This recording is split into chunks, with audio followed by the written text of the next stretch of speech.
இப்போ நீங்கள் பார்க்குற ஸ்ரீ தர்மசாஸ்தா கோயில் போர்டு இருக்கிற இடத்துக்கு லெஃப்ட் சைடில் ஓடுற நதியில் தான் புனித நீராடணும்.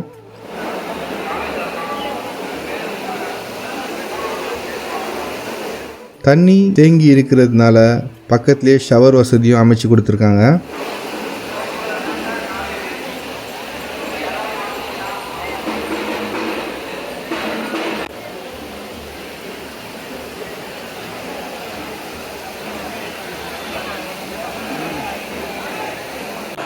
பேட்டை துள்ளலுக்கு யூஸ் பண்ண அந்த கிளை, அதுக்கப்புறம் காகிதத்தில் செஞ்ச கிரீடம் மாதிரி ஒரு பொருள், அதெல்லாம் இங்கே தான் மாட்டி வைக்கிறாங்க.